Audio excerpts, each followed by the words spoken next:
An enemy since 1979, now Iran and the U.S. and 5 world powers have a deal.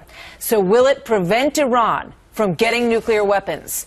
The U.S. and 5 other nations struck the deal with Iran overnight, offering Iran relief from economic sanctions in exchange for limits on nuclear production. But questions over compliance and verification, along with Iran's history of provoking instability in the Middle East, are planting seeds of doubt in high places. Diplomats say the deal will cut off Iran's path to the nuclear bomb, even though many critics this morning are questioning that. President Obama, speaking just under 2 hours ago, saying the agreement is not, he says, built on trust, but he claims the ability to verify that Iran is indeed keeping its word.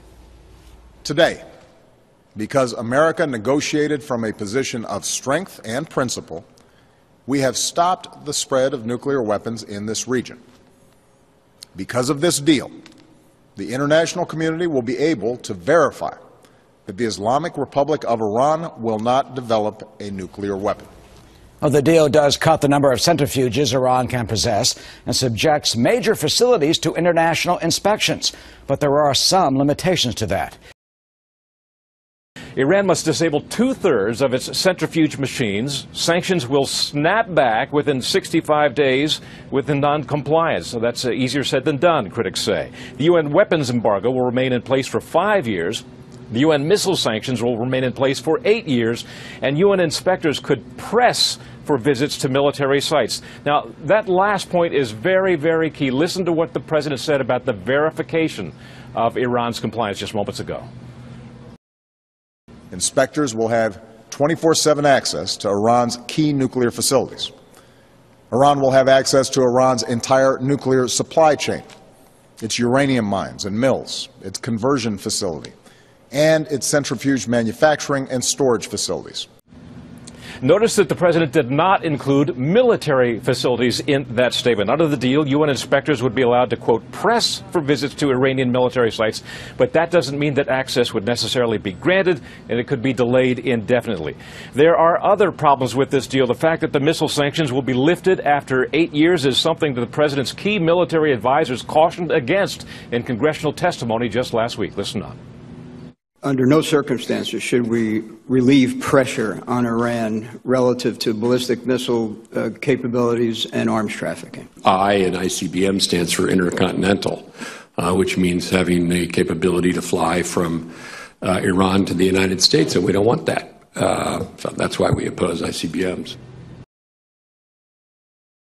First the deal, now the sell. With today's historic agreement to curb Iran's nuclear program, the Obama White House tonight is trying to convince nervous Mideast neighbors and the American Congress that there was no better alternative. The agreement we've reached, fully implemented, will bring insight and accountability to Iran's nuclear program, not for a small number of years, but for the lifetime of that program. I think this is such a bad deal, it'd be hard to muster 20 votes. I'm confident that people will not choose to turn their back on the rest of the international community, on this opportunity to change a relationship, and this opportunity, which is the only viable alternative, to be able to guarantee there is a peaceful nuclear program and that they will not succeed or choose to get a weapon. It's what the president has done. He's taken the world's most destabilizing power, one of our chief antagonists, a country that's killed hundreds of Americans in Iraq, and he's guaranteed that they're going to become a nuclear nation. Instead of dismantling their program, this deal locks in their nuclear program. This is the good deal that we have sought.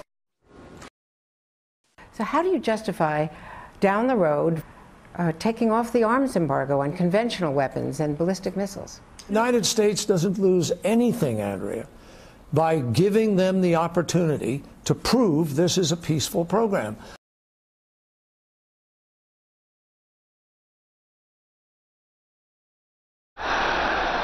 Death to America, death to Great Britain, death to Israel, death to the hypocrites. The hypocrites meaning the MEK and finally...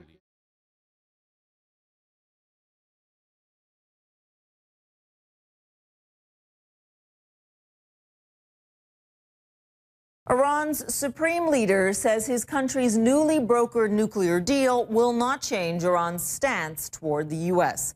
During a speech marking the end of Ramadan, Ayatollah Khamenei said the nuclear deal must go through a legal process before being approved, and he asked that Iranian officials put national interests first. The supreme leader declared that Iran will continue to support Syria and its other allies, whether the deal is approved or not. Our policies will not change vis-à-vis the arrogant government of the United States at all.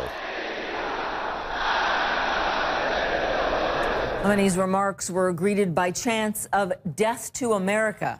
As Iran's supreme leader, he has the final word on all policy matters, foreign and domestic, including that nuclear deal. 4 days ago, the president of Iran was in a rally where people were burning American and Israeli flags, chanting "Death to America" and "Death to Israel." That wasn't 40 years ago. It wasn't 4 years ago. It was 4 days ago. So Iran has no incentive to change. And you've just made a terrorist regime much richer today, and you're going to allow them, after a decade, to have a huge enrichment infrastructure to make many nuclear bombs. This is a disaster.